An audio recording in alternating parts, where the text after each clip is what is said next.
So yeah, great that you're joining us either live or after the fact for our panel on networking our networks, because team science has a lot of challenges, and we have different ways of addressing them, and maybe by pooling our insights and resources, we can find solutions.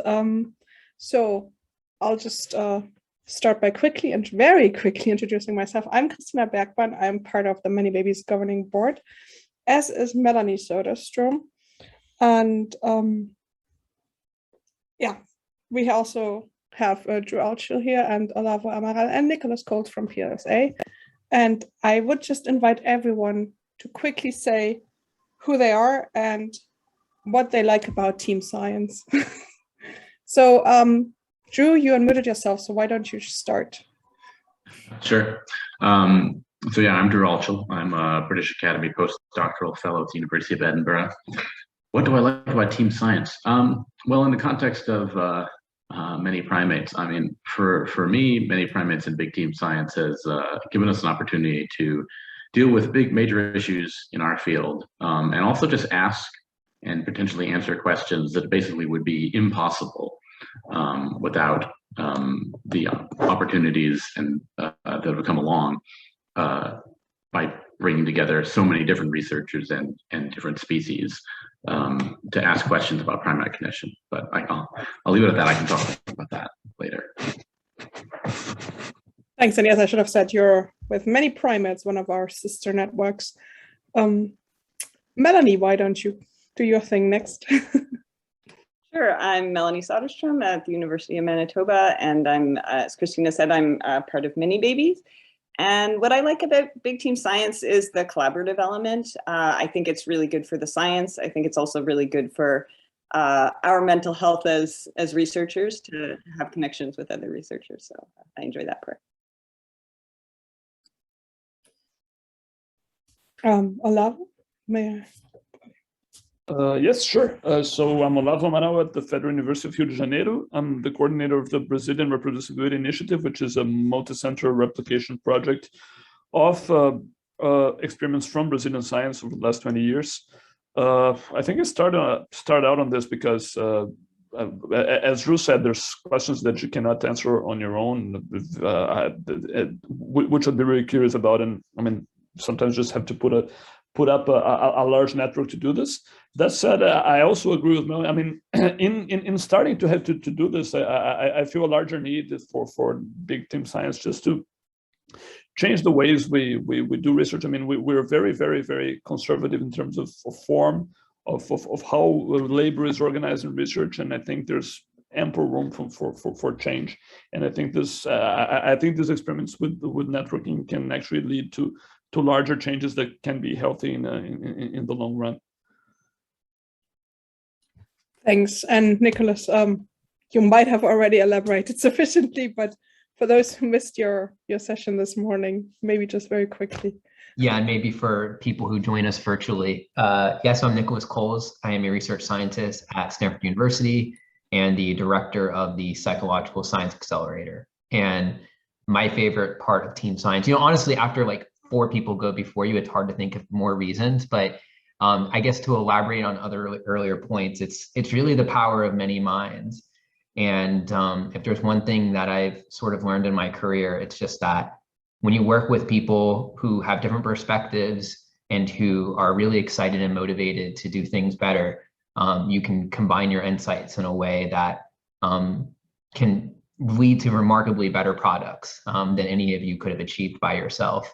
And big team science really just sort of amplifies that sort of dynamic. And so that's one of the many reasons why I find it to be such an exciting movement.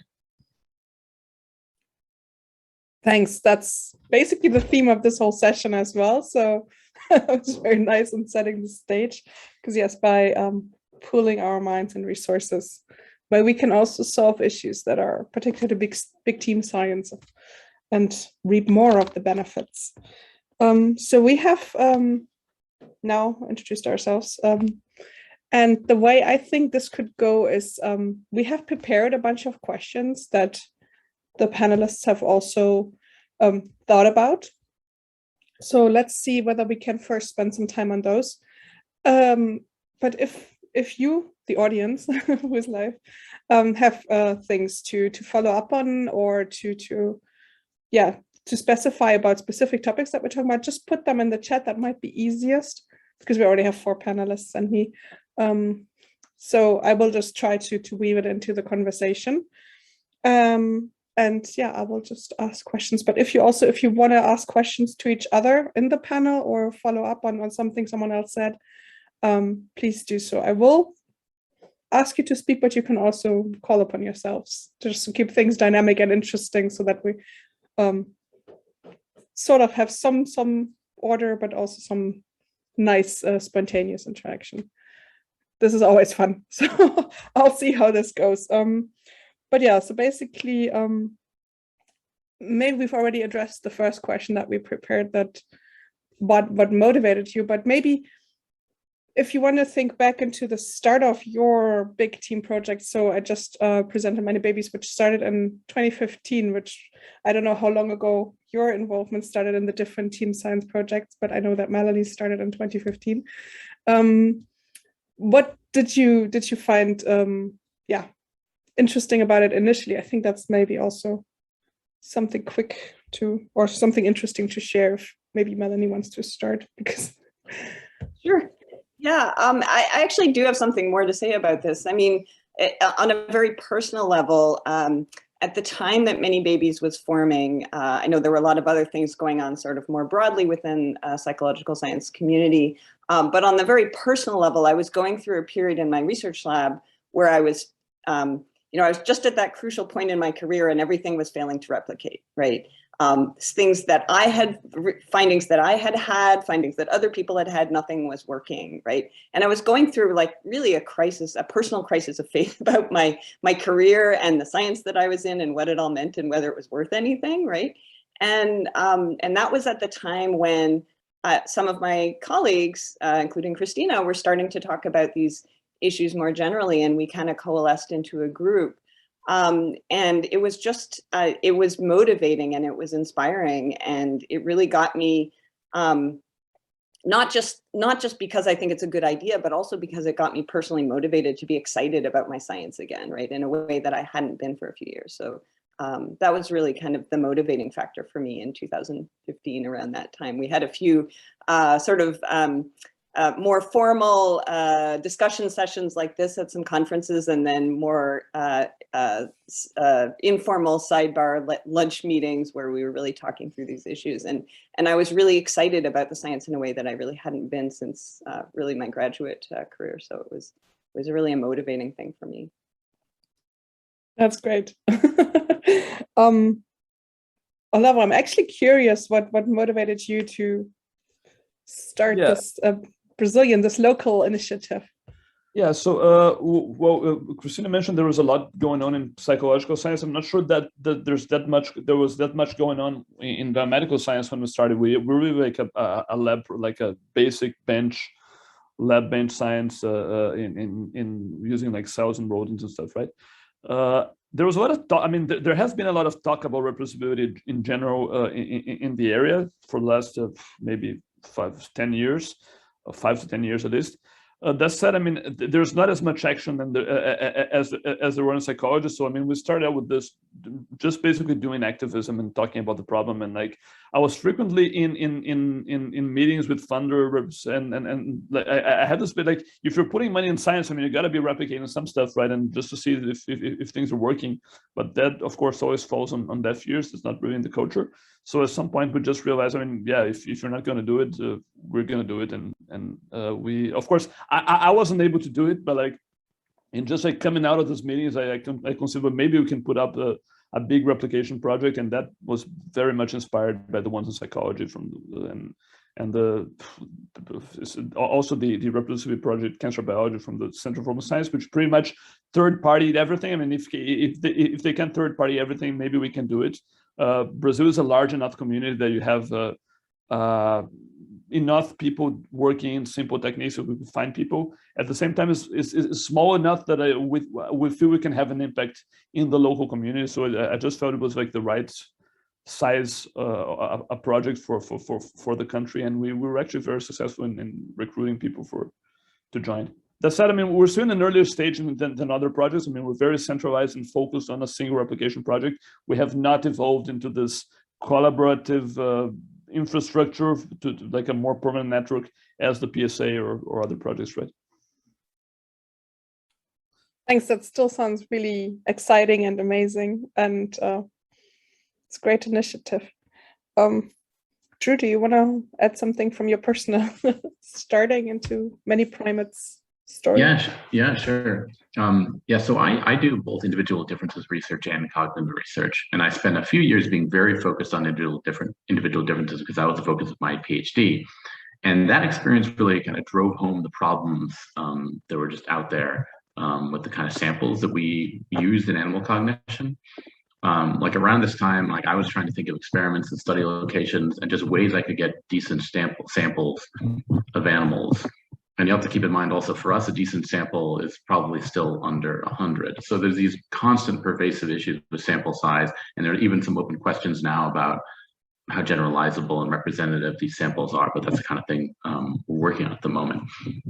So for like me in 2017 and for a lot of others like me at around the same time, like ManyPrimates, something like that felt like very urgent for us. And like it still feels urgent, but now we have people working on it and making a contribution to the field. But like for me, ultimately the motivation was like, this was a way for me to kind of conduct good science in my field of primate cognition. And that was like, this is clearly the best way for me to actually be involved in this kind of science. And I do other kinds of science more with humans that have better materials and I can have better sample sizes. But with primates, this is clearly the best thing for me and I think for the field. Thanks. Yeah, I do think ManyPrimates is an amazing initiative. Great. I don't see any follow-up questions from the chat, but this was really, super diverse stories. And all Christina, really inspiring. Do you want to add something, Nicholas? I do, because I actually realize that I don't think many people in the PSA have heard my origin story, and it actually connects a little bit to some of the earlier discussions we were having in some of the other sessions. And so on the de-weirding session that happened after the opening statement, we briefly touched upon this idea that we suspect that people have different motivations for engaging in big team science, and that we didn't quite know what those motivations were. And I didn't say anything at the time, but I realized that I think many people would be surprised that I didn't come in with the same attitude that I have now. I signed up for the PSA, as soon as I heard about it, because I said, oh, that's sort of neat. It was outside of my goals at the time. At the time, I was really interested in like research epistemology. I was like, what can we learn from meta-analysis? What can we learn from replications? And I was actually a bit critical of this idea of like just doing lots of replications. And so that's how I joined. And then when the first PSA study came along, I said, okay, this is, I don't necessarily agree with everything that this group is doing, but they're motivated and they're a cool group. And so when the first study came up, I said, yeah, like, let's throw some resources, like let's help them out and let's just like help them run their first study. And then at some point, someone reached out to me and they said, hey, we heard that you know how to coordinate these large global collaborations. Do you think you could help out? And I was like, yeah, let me start getting a bit more into the weeds and help out a bit. And then I saw the power unfold right in front of me. And I said, this is amazing, this is spectacular. I have to dedicate a lot of time and resources to making this bigger and better and make it work. So I just kind of wanted to throw that story in there because I think that there are a lot of people who are maybe participating in the big team science movement and they're like, yeah, but I'm just really doing it for a publication, or, like I agree with some parts of it, but I don't agree with other parts of it. And I kind of wanted to normalize that attitude and just say like, listen, like sometimes we do the right things for the wrong reasons, or maybe we start off with the wrong reasons, but then come to the right reasons. So I just wanted to share that brief anecdote for, I don't know, to normalize that type of behavior. I think that's amazing. And I would maybe even go a step further and say being critical and questioning what we're doing and whether it's worth the resources is something we should actually all have in the back of our minds. I mean, of course, I'm speaking from ManyBabies. which is infant research, right? Do we need to test that many babies for this kind of question, is something that people have asked us. And just, yeah, make sure that this all makes sense, basically, is never a bad attitude to have, and that we learned something new, which is that's definitely been on my mind quite a bit. When you're only testing 20 infants in your own lab, you can do something stupid and it didn't work out and then you just move on. But when you're committing, 2,000 babies from 70 laboratories to a particular experiment, then you really have to feel like what you're doing is going to provide some useful information at the other end, and that it's worth the resources. I think that's a really important consideration that just didn't really occur to us when we were starting these projects, is just the extent to which we are, for better or for worse, making huge decisions about a vast resource that people are putting faith in us to use wisely. So, and one of the things that I brought up in the opening remarks was the National Children's Study, which I only recently learned about through someone in the ManyBabies group. And this is something that we talked about a little bit in the PSA, and Patrick Forscher and I, and many others actually, some on this call, have this paper where we talk about big team science. It's still in the revise and resubmit phase, but we talk about this idea of mega mistakes. And it perfectly sort of jives with what you're saying, Melanie, which is like, yeah, if you mess up big time. And there have certainly been times in the PSA where we were like, wow, that could have been a mega mistake. We haven't made our huge mega mistake yet. It's going to happen. Hopefully I won't be director when it happens, so that I don't have to deal with it, but it's going to happen. And I think that's one of the reasons why we try to be so careful, because doing something silly like, I don't know, not actually delivering the intervention because you messed up the coding in your study, catastrophic, lots of resources wasted. Yeah, I super agree with that. That said, I mean, one possible buffer is actually we've been very adamant from the beginning of like letting labs be independent in terms of running their own protocols. I mean, we're a multi-center application, but every lab has to interpret the article their own way, fill in the gaps their own way. And ultimately, we felt that this was like the best alternative, have like a naturalistic estimate of reproducibility. Because I mean, if we try to put out a single protocol, if we mess up on something, or if you don't even have to mess up. I mean, just maybe we interpreted something differently, which was ambiguous anyway, but we did something vastly different from the original experiment. Then I mean, we're gonna have an artificially pessimistic estimate of replication. So we thought like letting variation creep in was actually the best suggestion. And I don't know, we might be doing I mean, there's still mistakes to be made just in the processing of protocols in the initial phase of like handing them out. But like, we're trying to shelter from this by actually letting people, trying not to standardize things and letting people run their own thing if possible. That's really interesting. In ManyBabies, in the early days, we had these massive discussions about the extent to which we wanted to standardize the methodologies. And I think one of the reasons why we came to a slightly less standard than some of us were really pushing for was really practical reasons, right? That in infant research, at least, everybody has their own laboratory setup. They have their own protocols. Some people run the head turn preference procedure. Other people run a different protocol or use an eye tracker. And we wanted to include as many laboratories as possible to be able to participate. And we also were worried about sort of messing up people's internal protocols as well, that if you have a certain way of doing something in your laboratory and then your RAs are trained a certain way, and then you say, oh, no, we're going to do it a different way for this study, that can cause potential problems, sort of crosstalk between the studies that could be a problem for consistency in the protocols. So we kind of ended up with a hybrid model where we tried to standardize the things that we felt it was important to standardize, but allowed different, methodological variation within that, that was sort of like a compromise solution. So it's really interesting to hear that you actually went sounds like you went a step further than that and just allowed each laboratory to kind of develop their own protocol based on the underlying research questions. So that's really fascinating. we did standardize like things like you have to blind your experiment. We came in with like our minimum, but it was like we tried to set it to a minimum. And I think I'm not sure if have you ever actually looked at how methodological this variations actually impact on results, because I think there's like a lot to be learned from inter-lab variation.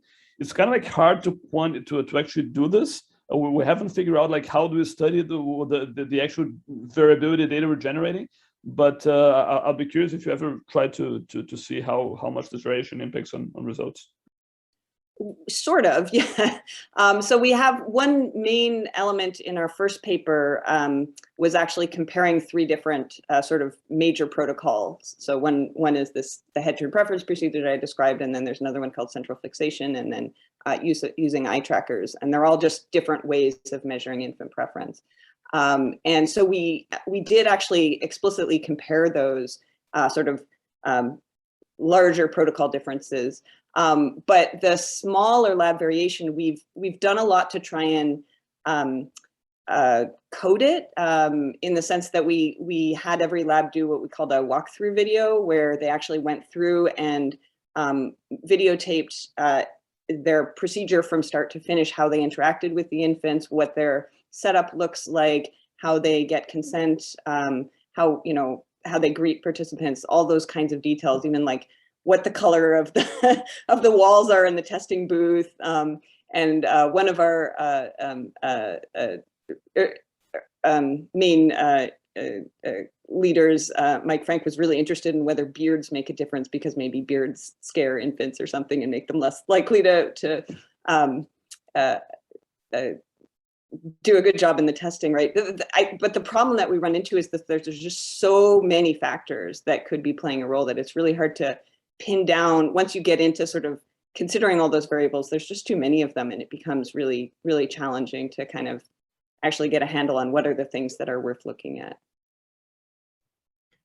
Yeah, I think it's really interesting because in social and cognitive psych, there's always this like, this concern that you can't step into the same river twice, and that there's like all of these hundreds of hidden moderators.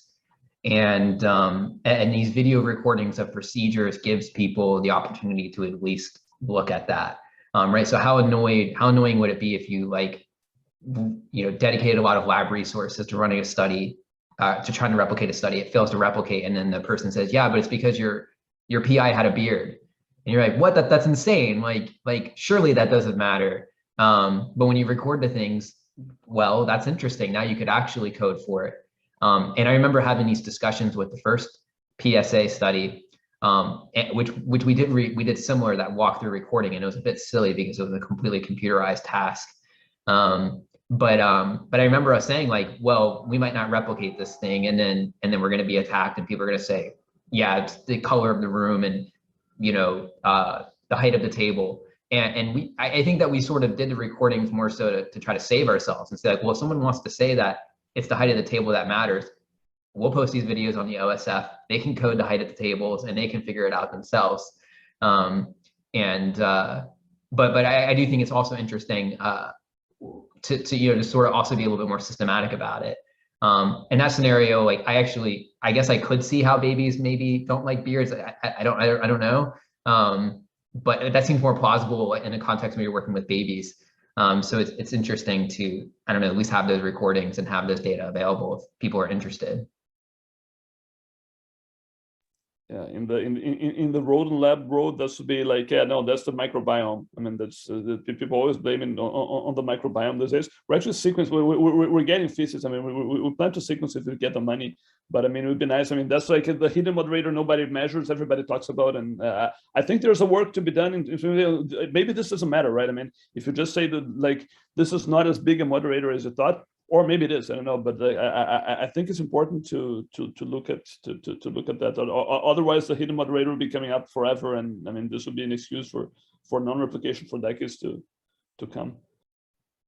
Yeah, I have seen interesting replies to that hidden moderator concern, which is, I don't know, like if our scientific world can really be confounded so much by all these hidden moderators, then like, is our quest for knowledge even really fruitful in the first place? It's like if all developmental psychology can be overturned by whether or not the PI has a beard. Well, maybe that knowledge wasn't that useful in the first place. Maybe it's harder to pin down baby's behavior than we actually thought. So I don't know. I also tend to really dislike the hidden moderator critique, and so far I haven't seen someone propose a hidden moderator in social psychology that has like consistently been shown to actually matter. And my last concern with it is that they often sort of like push away the burden of proof. And what I like about this video recording, at least like in the context of a ManyBabies study, is that you can say, okay, well, the burden of proof is on you to demonstrate that beards matter or that the height of the table matters. Great, thanks. Yeah, I just took some notes, but I think maybe one common thread is also that we just maybe need to document much more, again, to address the hidden moderator question, from the microbiome to who's testing the baby and what they look like, and what the room looks like. But I was very happy to hear, by the way, that room color comes, or wall color comes back across domains. Yeah, maybe you're just biased by blue rooms. I don't know. We should all paint our offices. But I think this is really, really useful already, that yeah, documentation is a good thing. And maybe because actually we've been worried about not using all the documentation that we gathered. But I like the point that we could maybe, yeah, just use the documentation to allow others to explore things that they think matter, and are not actually responsible for exploiting all the information that we have. So that's actually really reassuring. I'm just thinking, yeah, I will just go through the list of questions in order. Christina, before we jump in, yes.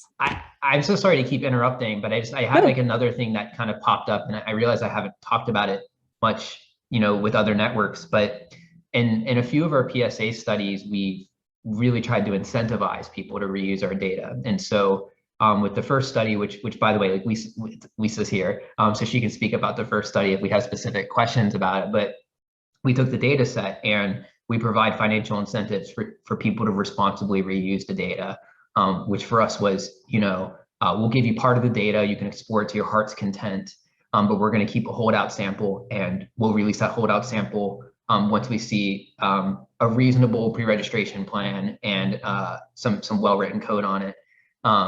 And it was really interesting to see that we had collected a lot of data that we really weren't necessarily that interested in.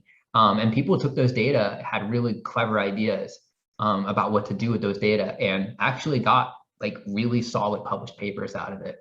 And I think since then, we've sort of learned as an organization to like over collect, especially given how much, with these big team science projects, it's the startup costs that kill us. Once we actually have the participants in the study, we're lucky to be working with adults, right, who like won't get really, really annoyed after 15 minutes and don't fidget as much. And so it's like, while we have them, like, sure, ask them a question about political orientation, even if you don't care about political orientation.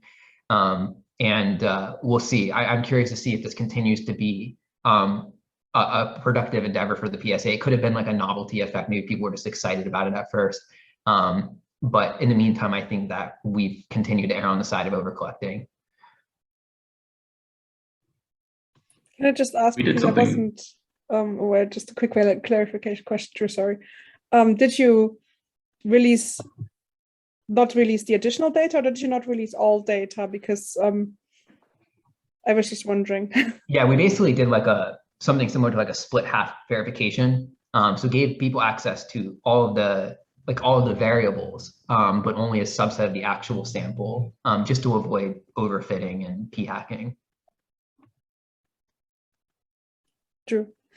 Yeah, we did something kind of similar with the first Primates project, where we wanted to incentivize people from outside the group, or anyone who wanted to be involved, to submit hypotheses to explain why there are phylogenetic connections with short-term working memory, which was the subject of the first experiment.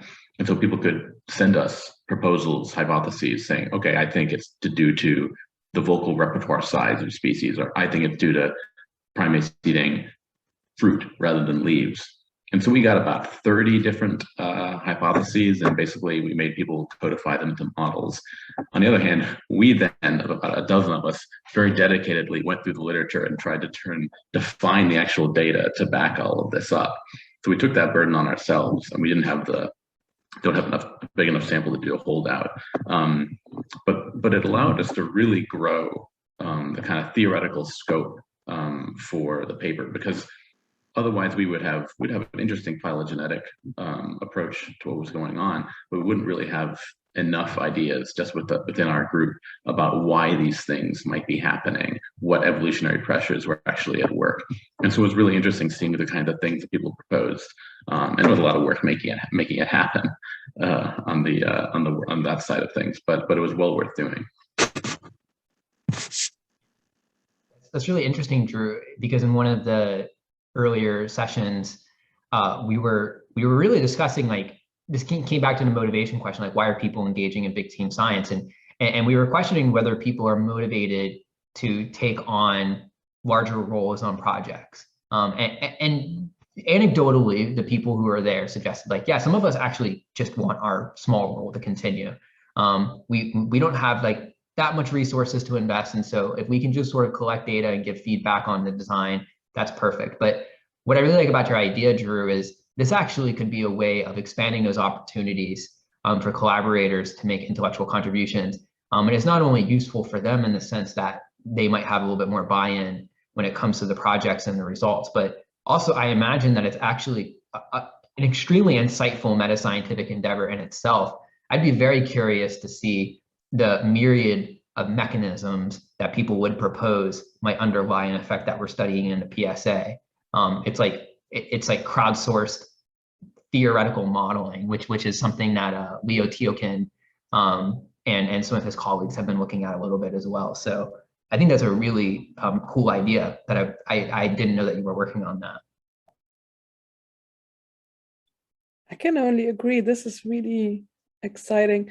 It actually brings me maybe to the third question that we had thought about, namely authorship and contributorship. Because we already started talking a bit about different kinds of contribution, data collection, intellectual contribution to theorizing. I must admit, Lisa and I already talked about it in the last session a bit because it's an ongoing challenge. And to quickly summarize, or actually I will just invite everyone to comment maybe. But yeah, to quickly summarize, it's hard. So do you have any ideas about best practices to start with? And then, yeah, how do you actually produce the different kinds of output? Most salient here, the manuscript with a long list of contributors.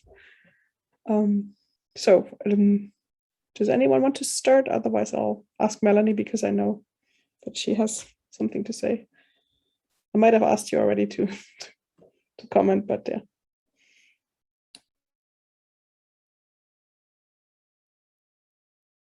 Sure, I can start things off.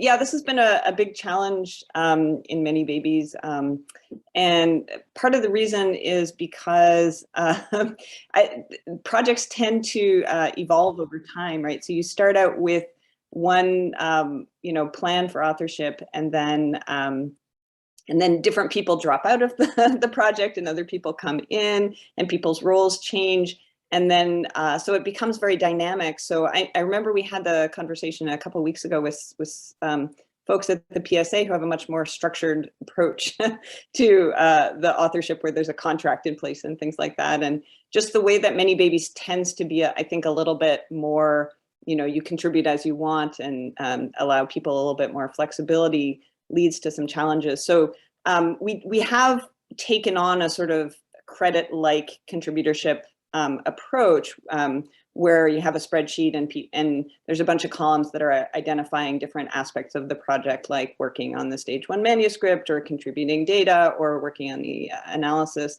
But even with those, I find it really very challenging to turn something like that.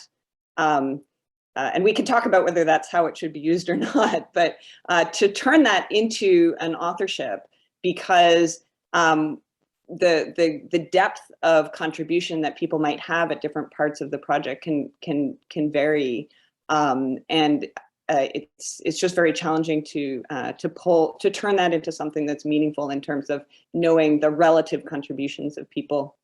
So ManyBabies one was the author was the consortium, and that for a variety of reasons we've sort of abandoned that model towards more of an author model, in part just in deference to the way that Google Scholar works, although I think it's doing a little bit better now, but also you know, the other kinds of metrics that are important to people in their career advancement, in terms of grants and their professional advancement and things like that, that having your name actually listed technically as an author can make a difference.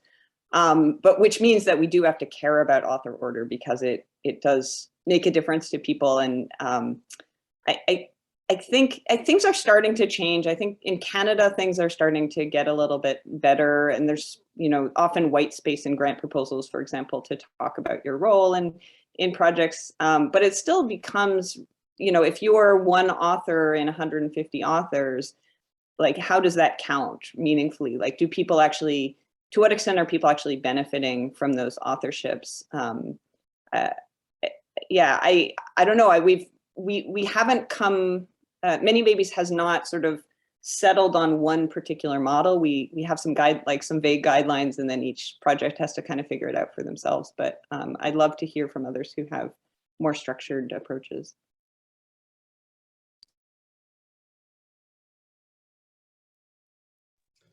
Yeah, I mean, we haven't put out any data yet, so we haven't run through the problem. Like the idea would be to use a consortium as well.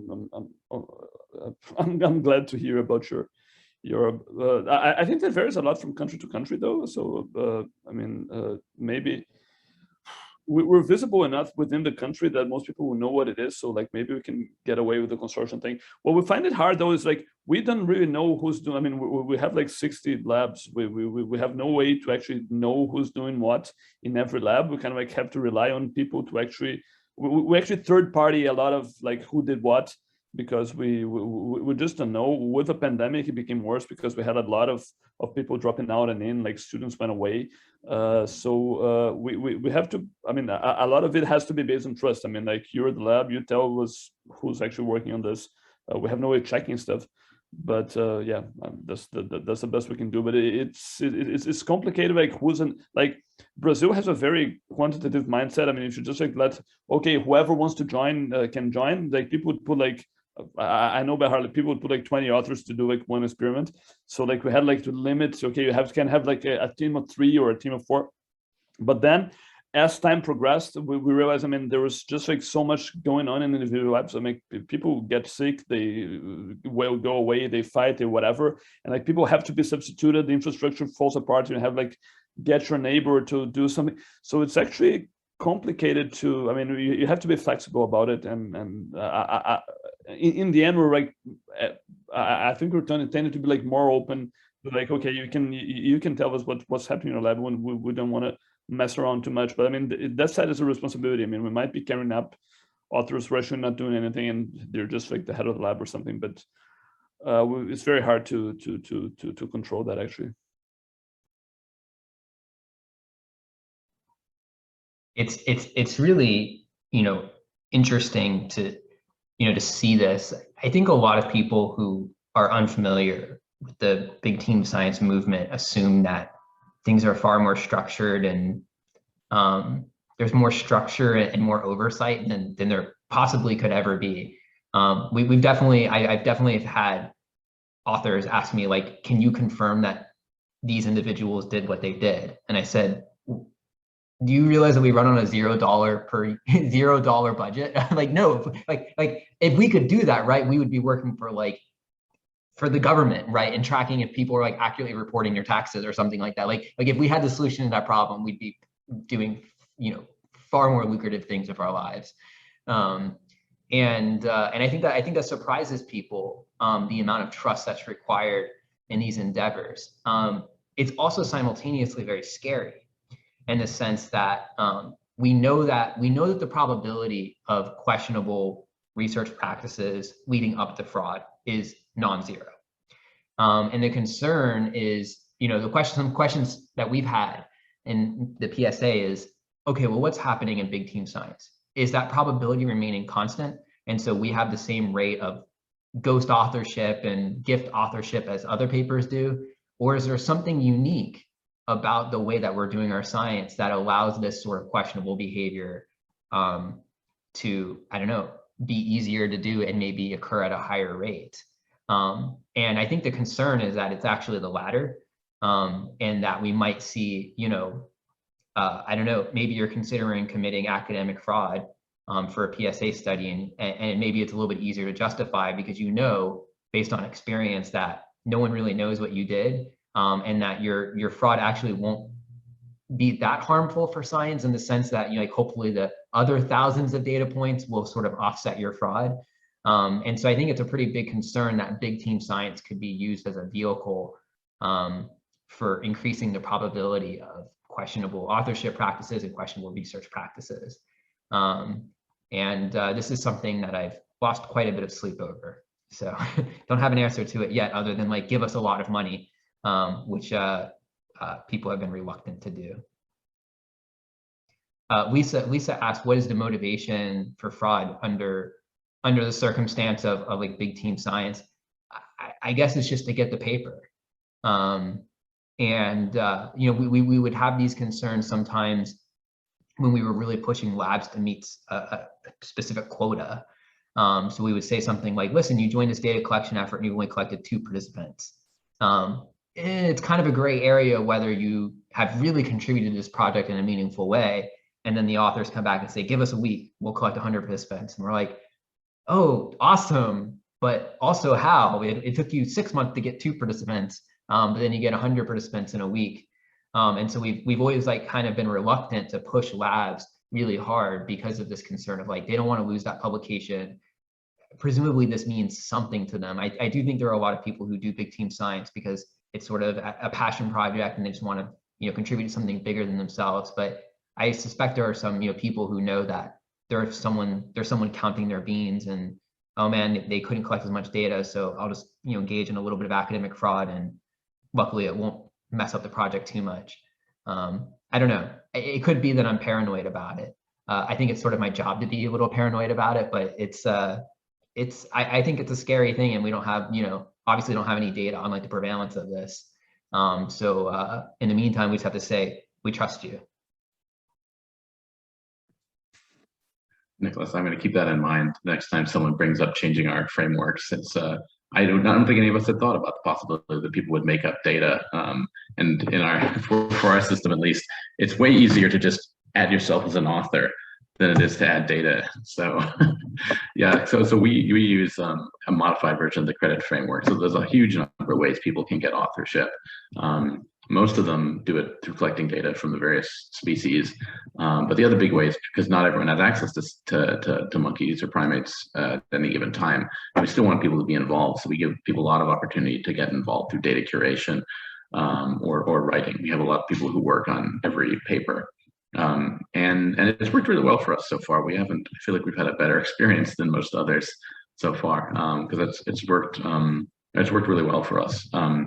And the way we do it, it's just the first author is always many primates, a little joke at the beginning, but also accurate. And then it's just alphabetical from there. And yeah, so we'll have probably hundreds of authors on the next paper, and that's okay. And it'll give an H-index boost to everyone who's on the paper. But I think because of the kind of research we do, there's ways for people who are really involved to stand out in what they write. And if they're going to write something on a personal statement or a grant application, someone might say, hey, I collected the only SAFACA data that has ever been collected on this kind of task. I'm the only person who worked with SAFACAs in this kind of context, or I'm the one who curated all the data for vocal repertoire for this project, or I wrote a huge chunk of this manuscript. There's a lot of ways for people to say that they stood out. And so far, at least that's worked really well for us. Drew, I wanted to, sorry, go ahead. No, please. Yeah, no, just how easy has it been to actually get people involved in like writing and data creation? I mean, our experience, it might be very unique to biomedical science or to Brazil. I mean, we're very, very surprised with like how many labs showed up to do experiments. Other than that, though, like when we try to like, oh, this is our analysis plan, it's open for public consultation, give us some hints, or if you want to join, never happens really. I mean, I'm not sure if like lab people are just like not very much into, or at least like the small science lab people were like the bench people. That has been hard. I mean, we haven't really, I mean, the writing analysis protocol has been very much up to the coordinating team. I think I find it much easier to find people to collect data, perhaps surprisingly, than to do like pretty much anything else, give feedback on protocols, forms, questionnaires, analysis, whatever. So just wondering how that has worked for you guys.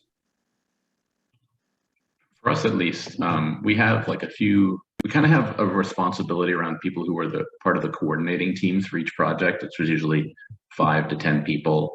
And so these people are responsible for that kind of level of detail. Like if they're not going to do the analysis plan, someone's going to do it.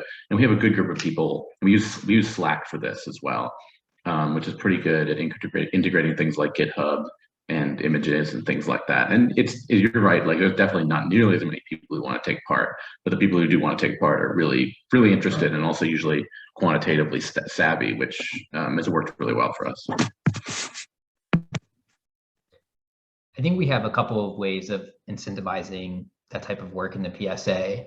One is that we as someone mentioned earlier, we have a pretty formal collaboration agreement that specifies not only the expected contribution of many people on the team, but also the expected outcome, which usually is just something along the lines of denoted authorship space. And so typically people who engage in the conceptualization of the project and data analysis tend to get higher up spots on the authorship list than people who only collect data. And I think that's been an incentive for some. I think also part of it is just like, it's interesting. I think there are a lot of people who are in the PSA who just like data. And so it's almost maybe even a privilege for them to sort of get early access to this and to be able to toy around with it. And I think we have a lot of people who believe that change happens with action. And so they're like, well, I really want the data to be analyzed correctly. And I have an idea for how it should be done, so I want to do it. So I think that's one way we address it. A second one is that the PSA uses a pretty extensive sort of feasibility check at the beginning. We call it our needs assessment phase. And part of that needs assessment phase is, okay, you've submitted a proposal to the PSA. It's made it through a few rounds of internal review. We're excited about it. We think we can do it. Now let's sit down and actually look at the nitty gritty and see if this is feasible. And part of that feasibility check is like, is there someone who will actually analyze the data? Do you have the necessary data and methods, resources? And if not, are we able to supply that for you? And so far we haven't explicitly turned down a project over data and methods, but we have had projects where they have not made it past that needs assessment phase, where we're in that needs assessment phase and we say, you know what, like as we start to kind of, it's almost like your second date. It's like, okay, actually that first date was really fun, but kind of seems like you want something different than I can actually give you. And so in that scenario, you just say like, listen, this could potentially be a really unpleasant experience. So we should, either find someone to fill this role or stop now before it turns into a mega mistake. And so that's how we've tried to address it, is find those people ahead of time, and if we can't find them, the project doesn't happen. Yeah, that's really interesting, Nicholas. I think that's something as ManyBabies we could probably do more of than we do, particularly around data processing and data analysis. What our experience has generally been that we get a lot of excitement at the beginning phases of a project. And so we get people really motivated to participate in the first few meetings where we're discussing sort of conceptual issues and how we want to progress. And then once it gets to the kind of nitty gritty of, okay, how are we going to collect the data and how is the analysis pipeline going to function and all this stuff, people tend to drop off a little bit. And I think some of that is just, enthusiasm works that way, right? People get busy with other things and they filter away. And I think some of it comes down to that it's taking some time still for people to really recognize that there are these different ways of participating, that you don't need to be just a data collector. Like I think people have in their head, for better or for worse, that the main way that one contributes to a ManyBabies project is through contributing data, and that those other aspects of the project, those are being done by other people, the leadership team, right? And we've really tried to kind of push the idea that anybody at any stage of their career can contribute to any of the different elements. And I think, we're starting to get some more uptake on that, but it's not, I think we can do better. Like, I think we can really push those elements a little bit better in terms of encouraging people to participate in those other elements. Writing has been different. I think writing, we've actually had some good success when people see, a manuscript outline or a manuscript draft, and you just send it out to the whole, collaboration. We'll get quite a lot of response to that. I don't know if maybe that's a difference in the discipline or something like that, but people seem to like contributing to the writing. And sometimes, in fact, the challenge is that you have so many different people editing the manuscript that it becomes very messy. And then somebody needs to go through and say, okay, no, it's going to be this way that we're going to take the writing. I just want to add two things. One was, writing is not discipline specific. There are other collaborative projects where you need to explicitly assign paragraphs to people for them to happen. Same discipline, different project. I presented ManyBabies earlier, and there was again this misconception that you need to contribute data to contribute to ManyBabies. So we're trying really hard. It's on the website, it's everywhere, but it's somehow stuck in people's minds that you need access to babies to be part of ManyBabies. And I don't know how. It seems better with Primates, so maybe we should talk more about how you overcame that. But yeah, maybe we can, maybe offline or so, but it's interesting because, right, maybe it's less obvious, or it's more obvious that not everyone has access to Primates compared to babies. I don't know, but there's something in there that I would really like to maybe explore offline. But I will actually quickly ask Lisa's questions and then move on, because otherwise we're stuck on this one part, and we're already almost 1 hour in. Well, time flies when you're having fun. But I like Lisa's question, maybe just to flag it as something that about formal code checks or data archiving checks. And as far as I know, ManyBabies doesn't do it. It's kind of like we're trying to weave it into the analysis. It's done by other people who try to reuse the data, basically. So I have personally updated the ManyBabies 1 data set, because there was not a mistake, just some unclarity in there, because someone was reusing it and pointed out that there was something in there. So, and yeah, there's still a spreadsheet with dates, but that's just a template. So I use it for teaching and leave the dates in there. That shouldn't be dates. But let me move on to the next question, because I do think we have already touched a bit upon funding. And money is this ever so painful concern. So yeah, Nicholas already mentioned that we run on a budget of €0. And in our previous discussion, Lisa and I, we really tried to just roughly come up with all the many ways people contributed to these different big team science projects. And I think if we were even able to tally up all of these different contributions and their cost, even if we just use minimum wage, we would come to really large numbers that are attached to these kinds of projects. So the fact that we're running, I think all of us, without a lot of funding is pretty amazing. So does any one of you have a success story with funding, or best practices, or just things that are most urgent to fund, so we could maybe just team up and get money for that? Well, maybe we're this. We started with funding, right? I mean, we are a big replication project, but we were funded by a Brazilian philanthropic funder initially. So like we started out with the money. We still have what was, and we're using it. That said, I mean, it's money for a standoff for like one project, right? I'm not sure how this will evolve to like, okay, can we sustain the network later? But yeah, I mean, we started with funding. Actually, I think we're quite successful in getting labs because we actually had the money to pay for the experiments, right? And especially like in a very complicated moment for Brazilian science, where actually there's like a lot of underfunded people. Like somebody's like, yeah, we'll pay you we're just paying the experiments, not the people, right? Like everybody's working on their own salaries and scholarships or whatever. But like we're funding the experiments, and I think that was attractive to people. Lab science can be expensive. People sometimes have the infrastructure in place, but have no money to actually buy supplies and stuff. So I think that was, I mean, that helped in getting people involved. That also meant we do have a lot of labs that are just like regular labs. I mean, they're not like open science freaks or anything. They're just like normal labs from biomedical science. That sometimes makes the communication difficult because like some people are just like really into collecting data, but they're not super into the larger scenario.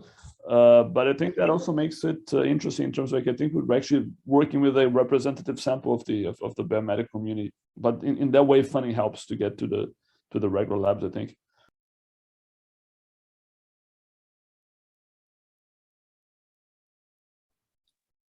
So the PSA has had some success with funding. The amount of success is far trumped by the amount of failure, but I think that's everyone's experience in academia.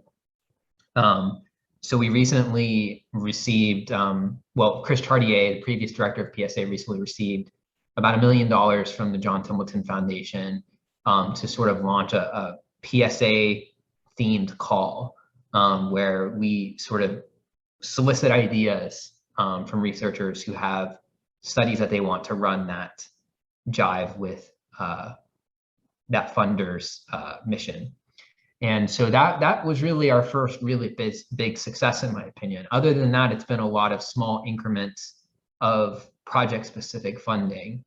I will say that in my conversation with funders, I am sensing a bit of a change in priorities. I think that for a while we were in the stage where we were demonstrating the feasibility, and people were like, oh yeah, this is sort of novel, but you might mess it up, or you know, maybe we learned that it wasn't a good investment of resources. But I think, at least in my conversation with funders, that they're starting to get excited about what we're doing as we're actually having products to show them. Before it was just like, yeah, we want to do this thing, we want to do this thing. But now we can say, yeah, we've done this thing. It was really cool. We want to do more of it. And I think that these conversations help us when we want to approach funders in a couple of ways.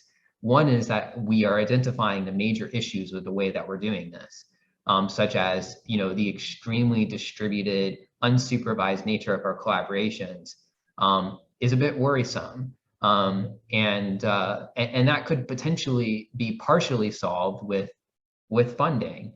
It'd be easier to ask labs to you know, give us regular updates and evidence that they actually collected the data that they said they collected when we could actually provide some sort of financial incentive for that. It would be easier to ask someone to dedicate themselves full time to managing a project when we can actually provide the funds for that. And so I think this is, you know, one of the useful things that comes out of these conversations is that we are sort of crowdsourcing a list of the problems with big team science that can only be addressed with funding. And we can say, this isn't just like a problem with the way the PSA does this work. It's just the nature of the work. And it's going to continue to persist if you don't fund.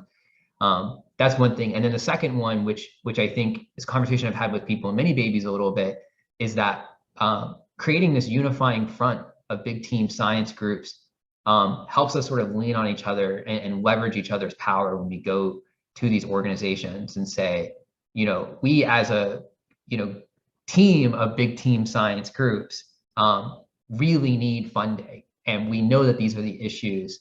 And I just think that gives us a little bit more leverage than we previously had when we were sort of, I don't know, approaching people by ourselves. And it seemed like we were just a bunch of disparate groups that weren't really coordinating and exchanging knowledge in a productive way. So I really like that we're doing sessions like this, and there was another session at Metascience, and I think there'll be more sessions to come. It ends up being really helpful, I think, for many, many reasons. Just wondering whether, how's it going with Drew, with your funding situation? Because I guess you have very different kinds of costs in many primates. I actually don't know. We do. So we haven't gotten any grants or awards. I mean, except what we've been awarded, sort of, by partnering with ManyBabies. That's the only time we've gotten any kind of award or been involved with that. And part of the reason for that is that we're quite young. We've only been around for about 3 years, and we've got a lot of planning underway. But our resources, like everyone's volunteering, just like the way they are for so many of these projects. But in terms of like the primates, we've been fortunate in that people, like places that actually like kind of own them, whether they're sanctuaries or zoos, have been pretty cooperative with letting us work with them, as have the PIs, who usually have some kind of oversight control, because they get an easy publication out of this. So we every now and then we kind of discuss where we actually need funding. Because so far, like, we could use funding for different apparatuses, but the thing is, every site has to have a different kind of apparatus, even if they're doing the same sort of test, because depending on the species, it needs to be different size. Depending on like the enclosure, it needs to have different kind of access requirements for the animals to get at them. So it's really difficult for us to know how we could distribute that funding. So one of the things that concerns us, on the other hand, is the sustainability of the network and the projects. And because there was a big cross-species collaboration that was published in 2013, and it was a really impressive thing that they did. But then basically it kind of all the putting together networking didn't really survive. And so we're already doing better than that because we have some infrastructure set up. But we think kind of about if we could pay a database manager, if we could pay a few central people to keep things together. So that's what's on our mind, but then that gets into some political issues as well. But that's kind of as far as we've gotten. But we've been fortunate that we haven't really needed funding up until now. Yeah, so with ManyBabies, we've had a few smaller successes. One very early on, which I think was really helpful for ManyBabies, one where we actually were able to secure some funding to give small pots to a number of different labs in different countries, which is actually sort of, I think, the central challenge of funding for this kind of research is how you do it in a meaningful way when you're trying to give small pots to lots of different laboratories, because the bureaucracy overhead for that is just insane. And then more recently, we've had some good funding success for our initiatives reaching out to potential collaborators in Africa. And I think that came out well because I think it's an important mission. More recently, our biggest success so far has been this Canadian partnership grant, which Drew alluded to, which is the goal of which is to kind of build the infrastructure of partnership. And we kind of framed it as, it's kind of a funny grant, but the way that we framed the proposal was around building the partnership both within ManyBabies and then also building this network of networks partnership where we can really learn from each other how to conduct this kind of research in a meaningful way. So I think maybe that ties back a little bit to what Nicholas was saying about, you know, this is the kind of thing that they can feel comfortable supporting right now because they see the benefit of the research, but they also see the potential drawbacks, and the fact that we're kind of working out the kinks, I think, is something that they see as a positive thing. But ultimately, unless you, like it sounds like Olava's group has actually gotten funding to actually support the primary research itself, and that has been a much bigger challenge. And I think, yeah, we have to kind of find the way around that. Some of the individual projects have put forward grants for just their specific project, which, you know, sort of the project-based funding rather than trying to fund the whole organization just give us money and, you know, believe us that we'll do something good with it. But it doesn't necessarily work very well within the timeline of how the projects develop, because a lot of the work that goes into the projects is actually in the conceptual development and in the figuring out of the methodology and all that stuff. So it doesn't necessarily work very well in the timing of what a typical grant structure for an operating grant looks like. And then you have that additional challenge of how to distribute money across dozens of laboratories in different countries, and the model is just, you know, funding models in in different countries just aren't typically set up to do that. So it is definitely an ongoing challenge. Yeah, I think it's just good to distinguish, right, the needs of the collaboration, sustainability, and then project-specific funding. I think there are at least three things that need money, basically. And sustainability, right? It's not just running the network, it's making sure that all the outputs of the network are usable. So that again ties back to Lisa's questions about code review and making sure that everything's shared in a way that others can also access it. But yeah, we need money for that too. I think actually it's maybe it's a good thing to just keep collecting all these issues that we share and that we keep having. And I like that thought that we just say, okay, this and this will always be an issue that just needs money as a solution. And I want to actually bring that also to the next point, because Melanie already mentioned that we have some ManyBabies specific funds for increasing diversity on the researcher and the population side. And I do think money is just key for diversity.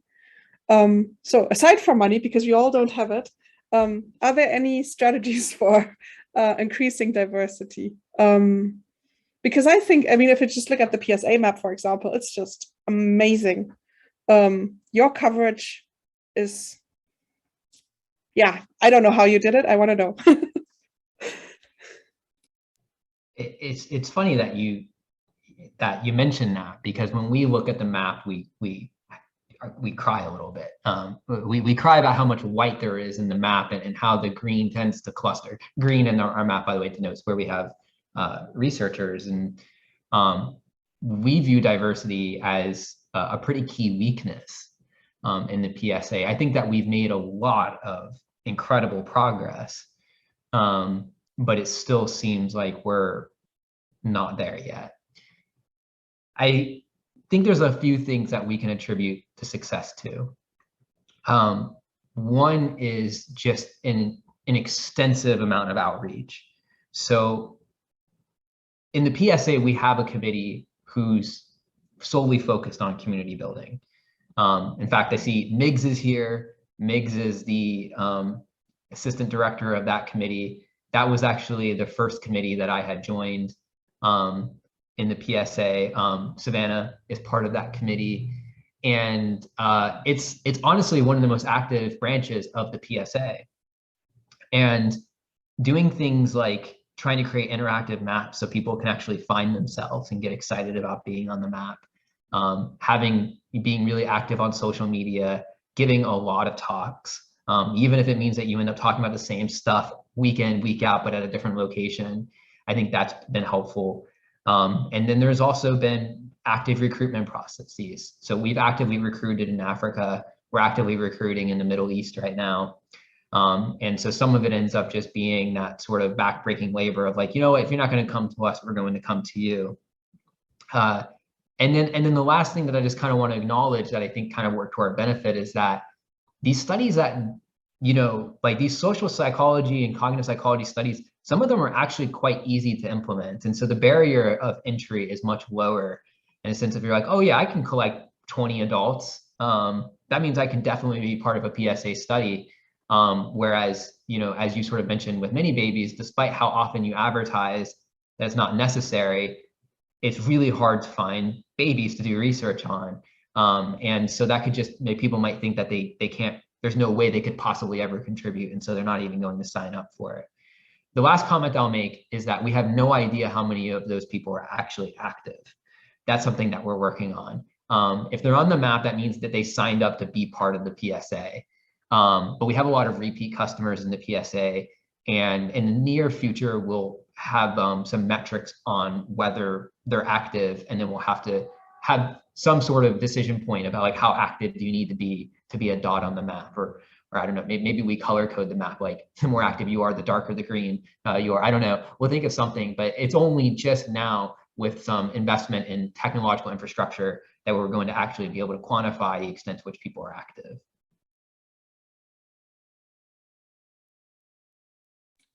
Also administrative. Sorry, I pasted 2 maps, by the way, in the chat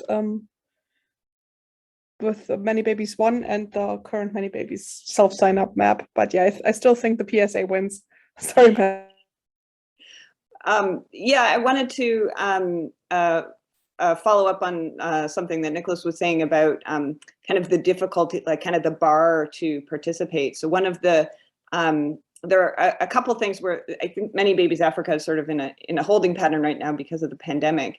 But there were 2 things that were kind of foci of that project before it got on hold. And one of them was actually to have a discussion with the researchers there about what their priorities were and what they wanted to get out of the relationship. And I thought that was really important because it's, you know, if we're trying to increase diversity, part of our goals in increasing diversity is actually to increase the diversity of our research questions and to kind of have really different perspectives on what are the central questions we should be asking as a research community. And if we go back to what we were talking about earlier about like putting 2,000 babies on something, we want to have all the voices in there and figuring out where those resources go. But the other thing that was part of that project was actually trying to reduce the burden for participation. So a typical infant perceptual lab really does, like, even if you're not buying an eye tracker, you have to set up all this equipment and there has to be a testing booth and people have to come into the laboratory, and that's often a barrier for participants. So in terms of diversity of participants, that can be a barrier. So part of the ManyBabies Africa project was actually thinking about how to conduct our studies in a way that requires less equipment, less setup, and to kind of reduce that burden in that way. So I think, you know, hopefully we'll start to see the fruits of that labor in the coming years once the pandemic recedes. But so yeah, I think barriers to participating, both at the level of the laboratories and at the level of participants, can be a real important element as well. I saw Dana raised her hand, and she is part of ManyBabies Africa. I am, So, yes. And do you want to add something? Are delayed right now due to the pandemic. But yeah, I just wanted to add, like, in relation to what Nicholas was saying with, I think one of the advantages we've had at the PSA is that we do have these experiments that I think are a lot easier to roll out in different platforms as compared to doing work with babies. So I know that could be discouraging on some level, but I'm also hoping it's encouraging to hear as well, because it's really hard doing a lot of the, you know, infant research that you're doing, and that has to be done in person. And I think that's one of the reasons I think the ManyBabies Africa initiative is so exciting, but it is going to have challenges, because one of the things I have faced, being, you know, having research experience in the US and now in East Africa, it's allowed me to sort of have the experience in 2 very different locations to compare across the 2. And it was very difficult even for me to just get lab space at my school. My school has a longstanding psychology program. They were the first in the country to ever offer psychology programs. That being said, no one in my department was familiar with even having a lab. So it took 3 to 4 years to even get space, with a tremendous amount of persistence, and me working with our vice chancellor, who came around to see the need, because at first they kept telling me, well, can you just run some experiments in your office? We don't even have our own offices. We share an office with usually 2 other professors. So these are things that I find a lot of people in the West don't even have experience with or can't even comprehend, that even having meetings with students, you have your colleague in there who's meeting with students at the same time. I mean, it's very awkward. And so they're doing some more building development on campus. But all that to say, the idea of like me asking for a lab was just this really foreign concept. So most of what I was there to do was like curriculum development, developing new programs, creating the capacity so that you have doctoral and master programs. So down the road, you have people who may become interested in research. So I just share that because I think sometimes people don't always want to hear that or recognize how long of a road it could be. But I think there's a lot of exciting things going on in the continent, but there is still a lot of it's just new in terms of, but Africa has a great history of doing some excellent field research, outstanding, really interesting field research. There's so much we can learn from researchers who have been doing that kind of work or in schools, because that's historically what they've done. So I just mentioned that too, because people will come to me and say, can you find us more labs in Africa? I'm like, there aren't really many labs in Africa. So it's not really the issue that we haven't found them. But it's finding those researchers who are interested in these projects and can push for, getting the resources, the space, the equipment, that kind of thing. So all that to say, I think it's great what you're doing at ManyBabies, but it's just a slow process because of, what the current status of the field is there right now.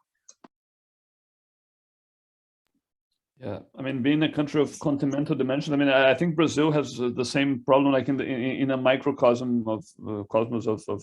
I mean, we're like a reduced version of the world, but we're also very, very diverse. Even within the country, I do find that some parts of the country are perhaps not Africa, because like we share more of a culture. Like the university system is the same, but there's like vast disparities. And that said, I mean, I think that's actually a very good reason for actually having network projects. I think the access barrier for people who are in this outward parts of the country trying to get into the to somehow get into the research world is probably easier if you like join a big project with funding from somewhere else, with help from somewhere else. I mean, I think that can actually help foster research and share more of the research culture across different parts of Brazil.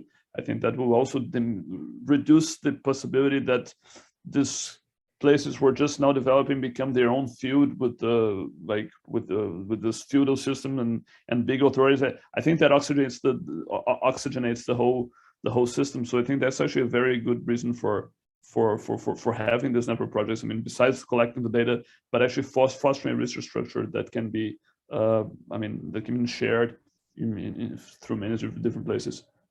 We've definitely gotten feedback from some folks who participated in ManyBabies 1 that it was a really helpful thing for them starting out as researchers to have a first project that was kind of structured for them and this support system all in place, and that it was really helpful for them in their early career stage to have a project like that to get them up and running.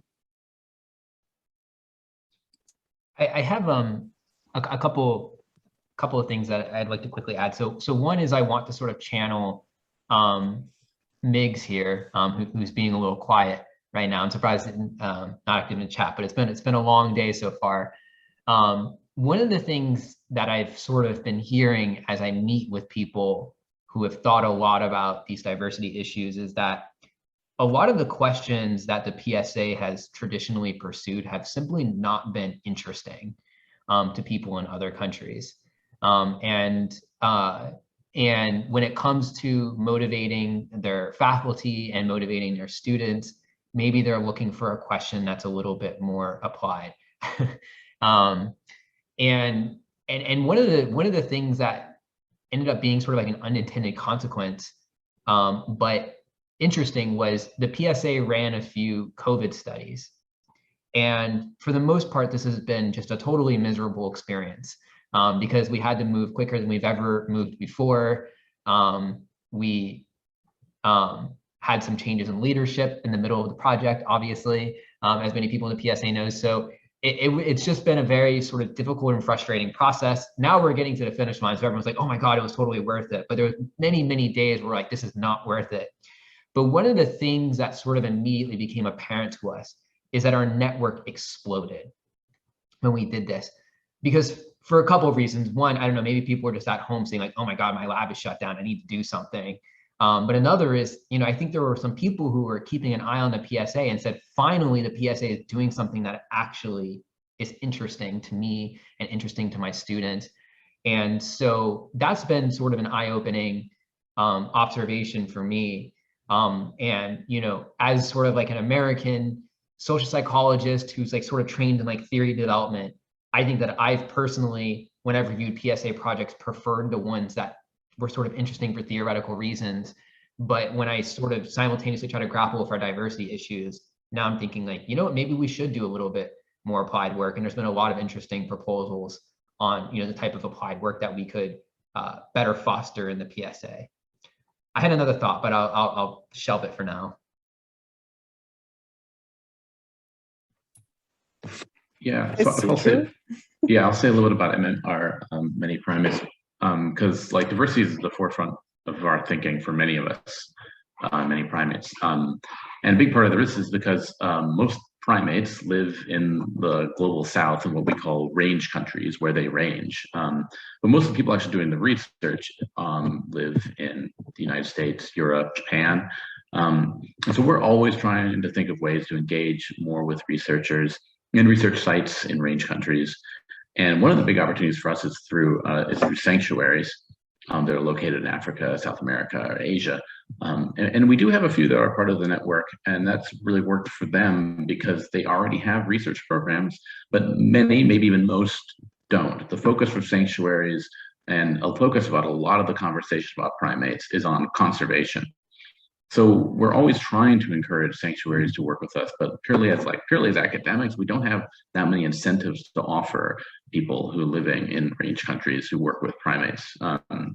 There are also like cultural and linguistic barriers too that are pretty significant, but it's something like we're trying to work on. Like for instance, the French-speaking members of the network and the Spanish-speaking members of the network have both published short pieces in the Spanish and French primatological bulletins, respectively, to try and reach out to more Spanish and French-speaking parts of the world to let them know what they're doing, and so they can be part of what we're doing if they want to. And that's a big deal because like for Spanish, that's all of Latin America, and not all of it, most of Latin America, but all of New World monkeys are in Latin America.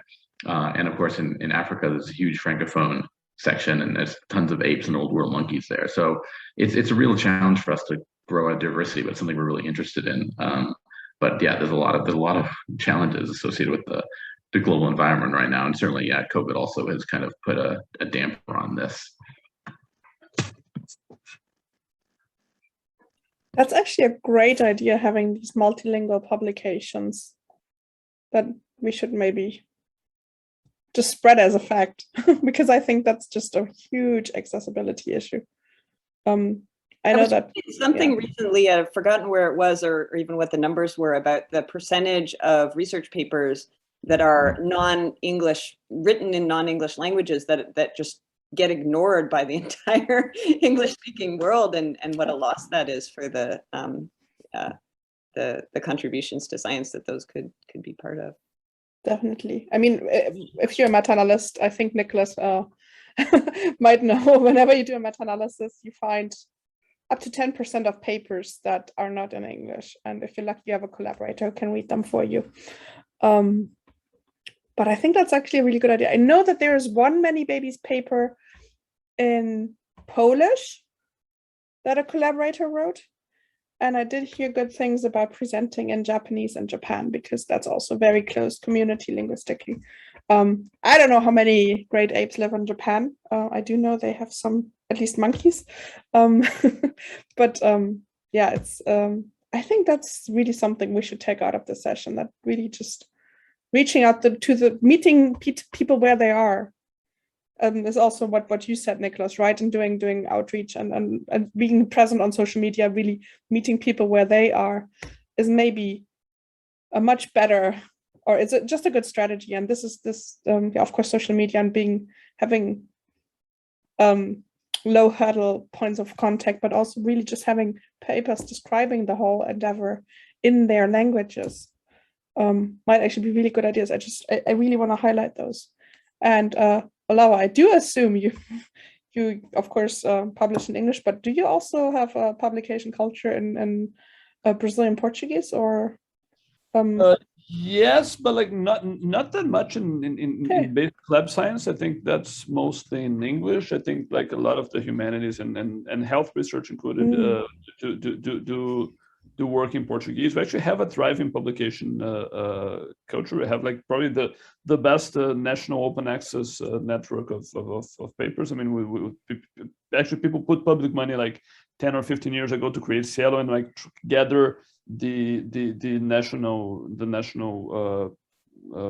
journals into like one single open access infrastructure. So that has actually worked very well.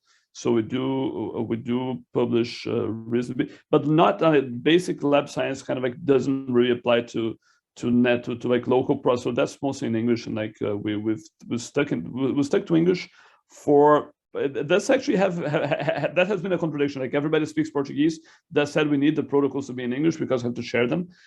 So like we actually have to do this crazy communication in which we actually ask questions in English for people to reply in English for stuff that we have to share, which is kind of like weird. But so like we write an email in Portuguese, like just fill this in, and that's in English, and that has been a barrier. I think that has been a complicator for some people. Which we did not expect to be. Like maybe we should have done this thing in Portuguese and then translate. So that's I mean that's always an issue for us.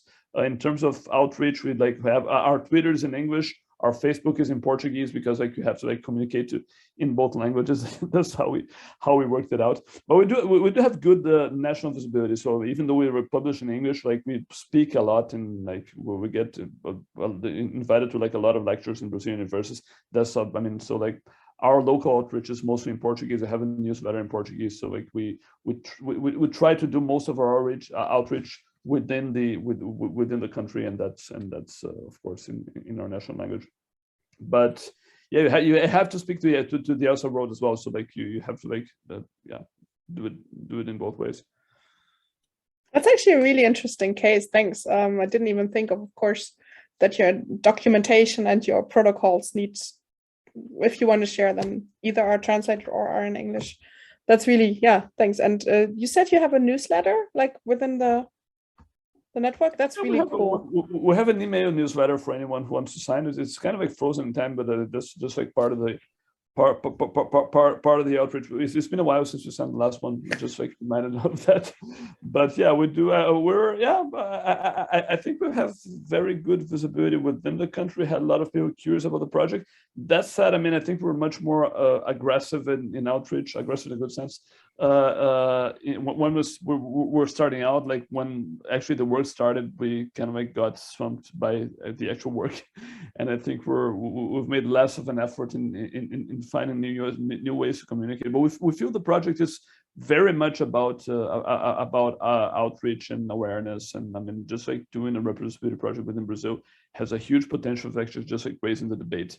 So like from the start, I think we were as much interested in what's happening just like by gathering this very large number of labs and like going to places and speaking about the subject and getting people to think about this. It might be actually more. We have to see how the data comes out, but like I do feel that like maybe it could be underwhelming, and the greatest contribution might still be just like trying to do this and getting a lot of people involved. So I think that's very much a part of the project, and I think that's very important for a country like Brazil I mean, again, it's not that big that you're shouting to the void. I mean, there's like enough resonance within the community that we can be heard, and I think that makes a difference. Thanks. I do see that we are at the end of our allotted time. We didn't go through all the interesting questions that we planned to discuss. But I really enjoyed this conversation, and I don't know if they're pressing questions from the audience. I don't know, maybe you can also tweet them, email them, put them in the Gather Town socials.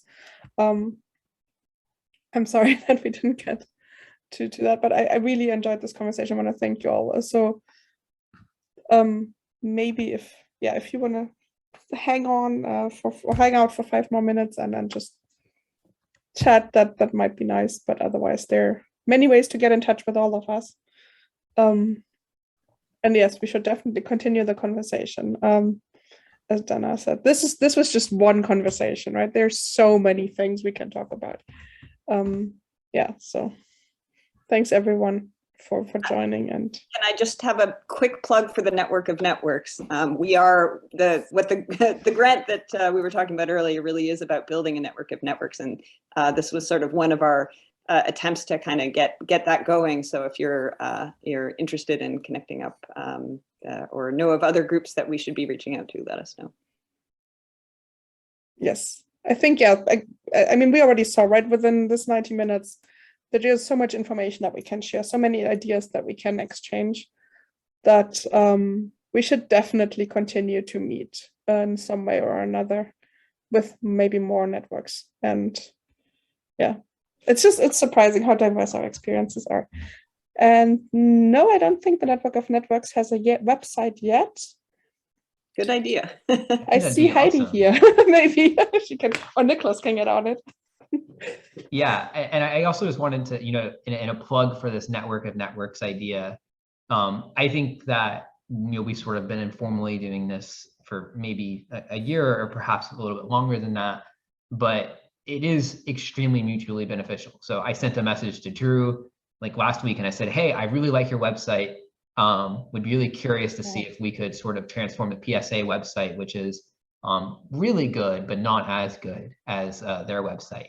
And like 48 hours later, a member of ManyPrimates was like, yeah, here's like the GitHub repo. You could just clone it. And within 20 minutes, you could have a similar looking PSA website.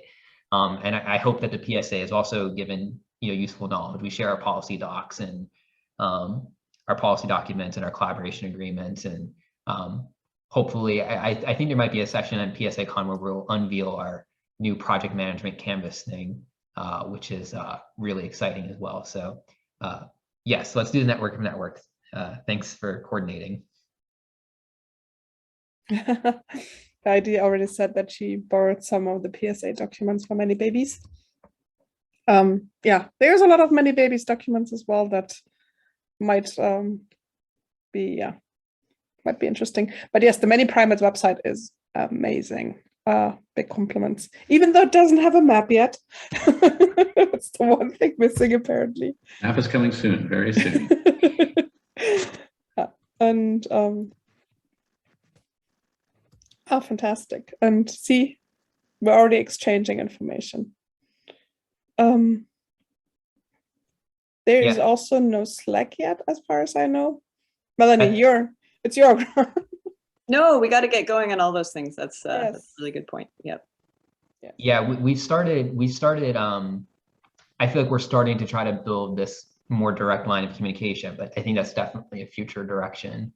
And I see Heidi is still here, so maybe we put that on our list. We have this huge whiteboard, so Heidi and I share an office where we get to exchange ideas about PSA and ManyBabies.